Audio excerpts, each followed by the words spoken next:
భర్త పుల్ల రవీందర్ అనే పైన మేము 10 గంటలకి పడుకున్నాం. సండే రోజు ఆదివారం రోజు పడుకున్నాం. ఇద్దరం పడుకున్నాక మధువంశి అనే వ్యక్తి తన గుండాలను తీసుకొచ్చి విపరీతమైన కొట్టుడు కొట్టి మా ఆయనని చావా దెబ్బలు కొట్టి నా మూతి గొంతు నులిమి నన్ను కూడా ఇబ్బంది పెట్టి వెళ్ళిపోయినాడు సార్.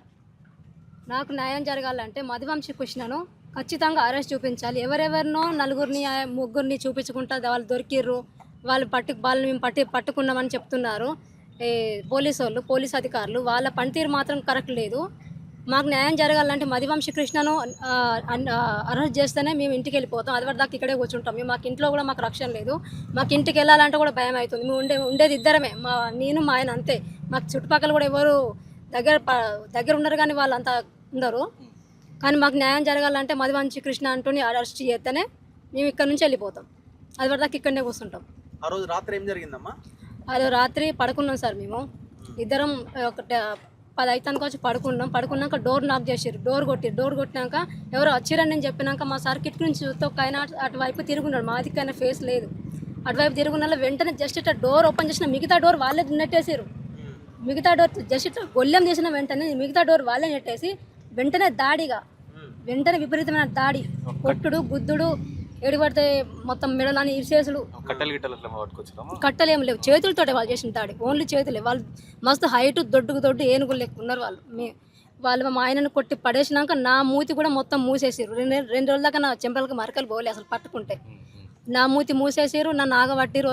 మా సౌండ్ బయటికి పోకుండా ఇక మేము చనిపోయినవేమో వెళ్ళిపోదామనే ఉద్దేశంతో వాళ్ళు మమ్మల్ని కొట్టి చంపేసి వెళ్ళిపోయారు. మా దగ్గరకు అయితే 5గురు మాత్రమే వచ్చారు, కానీ బయట కూడా మాకు కావాలన్నారు సార్. అంటే వాళ్ళు ఏం చేస్తారు, ఇంకా బయట కూడా ఉన్నారట. 2 కార్లలో వచ్చారట. మేము తేరుకునే లోపు వాళ్ళు వెళ్ళిపోయారు. ఇక మేము అప్పుడే ఉన్నాడు సార్. మా ఆయనకు తెలుసు సార్. నేను బయటకు వెళ్ళాను. మా ఆయనకు మాత్రం ఖచ్చితంగా మధువంశి తెలుసు. ఉన్నాడు మధువంశి. మా ఆయన లాస్ట్కి తన్నిపోయినాడు సార్. ఆయన కొట్టిండు, తన్ని కూడా పోయిండు. మళ్ళీ పోలీసులు ఎఫ్ఐఆర్ బుక్ చేసి చెప్పేసి అంటారు, ఎస్సీ అట్రాసిటీ కేసు పెట్టినాం, మేము అటెంప్ట్ కేసు పెట్టామని అంటారు కదా. అది పోలీసులు ఏమంటారంటే మధువంశి రాలేదని చెప్తారు. లేదు సార్, మధువంశి అంటోడు వచ్చిండు. మాకు అవసరం లేదు సార్ అబద్ధం మాట చెప్పడానికి. వేరేటోళ్ళ మీద మాకెందుకు? మాకేనా మేము నార్మల్గా ఇంట్లో పని చేసేవాళ్ళం కదా సార్. మాకు ఎవడో మధువంశితో మాకేంది? ఎవరు వార్తలు చేస్తే మేము వచ్చి షూట్ చేసి మేము ప్లే చేసినాం అంతేనా కదా. మధువంశి పేరు ఎందుకు చెప్పాలి మరి? ఇంకోళ్ళ పేరు ఎందుకు చెప్పాలి? మాకేం పని మధువంశితోటి? వాడు ఉన్నాడు కాబట్టి ఖచ్చితంగా ధైర్యంగా 100% చెప్తాను మధువంశి అంటాడు ఉన్నాడు. మీ హస్బెండ్ పరిస్థితి ఏంటండి ఇప్పుడు? మా హస్బెండ్ పరిస్థితి ఇప్పుడు అప్పుడు క్రిటికల్. కొంచెం ఇవన్నీ దెబ్బలు తాగడం వల్ల లేవలేకపోవడం, జబ్బలు లేవలేకపోవడం చాలా ఇబ్బందిగా ఉంటుంది సార్. ఇప్పుడు 2 రోజుల నుంచి ఇప్పుడు ఇంకా ప్రైవేట్ హాస్పిటల్ తీసుకుపోయి చూపించాలి ఆయన. ఎందుకు ఎవరు పట్టించుకుంటలేరా ట్రీట్మెంట్ విషయంలో? ఎమ్మెల్యే వచ్చిపోయిండేమో కదా. ఎమ్మెల్యే వచ్చిపోయి ఆయన చూసుకుంటాం మేము ఖచ్చితంగా చట్టరీత్యా మేము చేసే పని చేస్తాం, ఎవరిని వదిలిపెట్టేది లేదు. మాటల వరకే ఆయన చెప్పిండు అంతే తప్ప, కానీ మధువంశి వాడిని అయితే పట్టేది లేదు. ఇప్పుడు ఇవతక పట్టేయలే. మాటలతోటి సరిపుచ్చుకుంటారు వాళ్ళు అంతే. చేస్తామే పని మాత్రం అంటారు, చేసి చూపించలేరు. మాటలు వేరు. మధువంశిని కాపాడు ఎమ్మెల్యే, డిఎస్పీ వాళ్ళ చుట్టాలేనట, వాళ్ళ బంధువులేనట.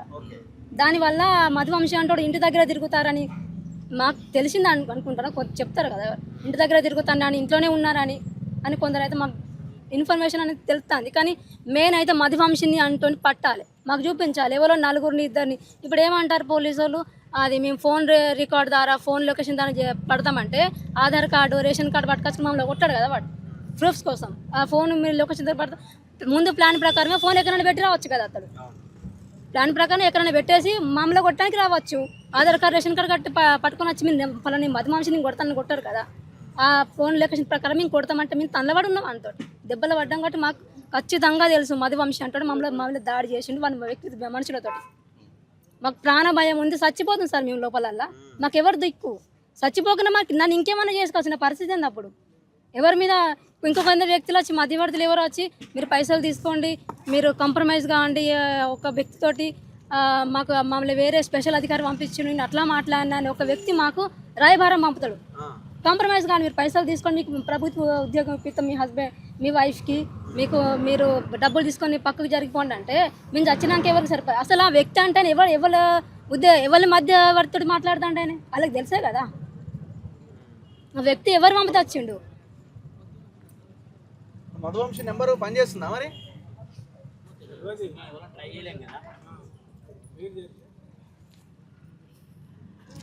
పోలీస్ డిపార్ట్మెంట్ వాళ్ళ వైపు ఉన్నారు, అవును. ఎమ్మెల్యే వాళ్ళ వైపు ఉన్నారు. మరి మీకు న్యాయం జరుగుతుందని మీరు ఆశిస్తున్నారా? ఆశిస్తాను సార్, న్యాయం జరగాలి. నాకు వాళ్ళ వైపు ఇంటికి పోవడానికి భయం అవుతాను సార్. ఇప్పుడు అది 10 నిమిషాల్లో మెరుపు దాటితో జరిగిపోయింది. ఇప్పుడు ఒక్కొక్క సీన్ గుర్తు తెచ్చుకుంటే గూస్ బంప్స్ వస్తాను సార్. మరి ఇప్పుడు నేను ఫోన్ స్విచ్ ఆఫ్ చేసుకోవాల్సిన అవసరం ఏం లేదు కదా సార్. ఫోన్ స్విచ్ ఆఫ్ కాదు సార్, దాడి కాదు ఈయన దాడి చేసిన అతను మధువంశి పోలీసులు ముందు పెట్టిన తప్పు లేదని నిరూపించి ముందు చెప్పొచ్చు కదా, చెప్పాలనుకుంటే. ఇప్పుడు వట్టిగా అయితే ఎవరు కేసు ఒప్పుకోరు కదా సార్. జరిగిన వెంటనే నేను కాదు, నా పేరు ఎందుకు వస్తుంది అని కూడా ఒక కంప్లైంట్ ఇవ్వాలి కదా పోలీస్ స్టేషన్కి వెళ్ళి. నేను కాదు, అక్కడ నేను లేను.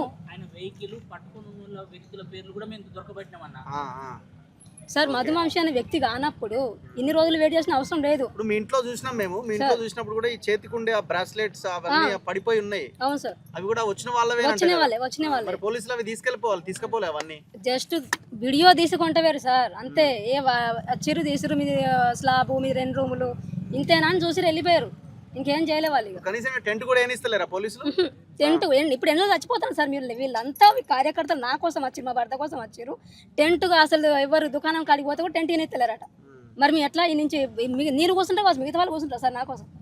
చెప్పండి, నా కోసం వచ్చారు వాళ్ళు. ఫ్లెక్సీ కూడా ఏం చేస్తుందని ఆర్డర్ ఇచ్చారు. అవును సార్, పోలీస్ వాళ్ళది మాత్రం బాగా ఆయనకి సపోర్ట్ ఉన్నది. పోలీస్, ఎమ్మెల్యే, డిఎస్పీ వాళ్ళ సపోర్ట్, వాళ్ళ చుట్టాలంట సార్. ఇప్పుడు ఒక విలేకరికి న్యాయం జరిగినప్పుడు సామాన్య వ్యక్తి ఎట్లా ముందుకు వస్తాడు చెప్పడానికి? నాకు జరిగింది ఇంకోలా కూడా జరగచ్చు కదా. ఇప్పుడు రౌడీయిజమే కదా సార్, ఇది రౌడీ గుండాయిజమే కదా. భయం, మధువంశి అంటే భయం. వీని విలేకరించి ఏం చేయాలి? ఇప్పుడు పోలీసులు కూడా మీ ఆయన మీద గతంలో కేసులు ఉన్నాయి, ఏదో లెటర్లు రాసిండు, ఇట్లా రకరకాలుగా క్యారెక్టర్ అసాసినేట్ చేసే ప్రయత్నం చేస్తున్నారు కదా సార్. ఇప్పుడు ఆయన వంశీ మీద పాత కేసులు ఏమున్నాయో చెప్తలేరు కానీ లేదు, మీ ఆయన మీద ఏదో కేసులు అదే సార్. పోలీసులు ఇరికియడానికే సార్, మమ్మల్ని ఇరికియడానికే. మధువంశిని అంటోడి మా మీద దాడి చేసినాం చెప్తాంటే కూడా వాడిని దత్తారంటే ఇంకేం చేస్తాం సార్ మేము? ఇంకా చేసి మేమైతే పట్టుకురాలేం కదా. మేమైతే వాళ్ళని ఎత్తుక చూపించలేం కదా మేమైతే. అది వాళ్ళ పని. కానీ వాళ్ళు కావాలనే మధువంశిని అంటూ దాస్తారు. వాళ్ళకి తెలుసు మధువంశి ఎక్కడ ఉన్నాడు, ఏ ప్లేస్ ఉన్నాడు ఆయన, వాళ్ళకి అన్నీ తెలుసు సార్. మీదికెళ్ళి మీ దగ్గర మధువంశి లేడని చెప్తారు, ఉండడం వాళ్ళు లేడట కదా. ఇట్లా మేము మాకు తెలుసు సార్. మధువంశి అంటాడు మా ఆయన ఖచ్చితంగా తెలుసు. ఆయన వచ్చి మా మనుషులతో వచ్చి మమ్మల్ని కొట్టిపోయిండు. మీరు మొన్న మేము చచ్చిపోయేటోళ్ళం. ఇప్పుడు 3-4 రోజులు గడిచి ఎవరు చూస్తారు మా పరిస్థితి ఏంటప్పుడు? మధువంశిని అంటుండే ఖచ్చితంగా అరెస్ట్ చేయాలి సరే. ఆయన అరెస్ట్ చేస్తేనే నేను నుంచి వెళ్ళిపోతా. ఎందుకంటే మా ఇంట్లో కూడా మాకు రక్షణ లేదు. ఏ రాత్రి అయినా కొట్టిపోతే ఏం చేస్తాం సార్ మళ్ళీ? చెప్పండి. రోజు అయ్యే పనులు కావు కదా సార్ ఇవన్నీ. ఎప్పుడో రేరు, అసలు జరగదు కూడా ఇది. అంత దాడి రేరు గుండాగాలం సార్ మేము అన్న. సో మీరు వాళ్ళని ఎదిరించే ప్రయత్నం చేసిరా ఆ దాడిలో? సార్ మొత్తం మూతి ముక్కు గొంతు పట్టేది. ఆ సిచ్యువేషన్ ఏం అర్థం కాలేదు సార్. అసలు ఏం జరుగుతుంది కూడా మూతి మూసిరు సార్. మొత్తం కదలకుండా మా ఆయనను కొట్టుకుంటూనే ఉన్నారు. ఇక కొట్టుకుంటా పోయేటప్పుడు మొత్తం అన్ని ఫర్నిచర్ అంతా అదే టీవీ అన్ని పలగొట్టి వెళ్ళిపోయారు. ఇక ఒకటేసారి రారా అని ఎక్కిరు, కార్లు ఎక్కి వెళ్ళిపోయారు.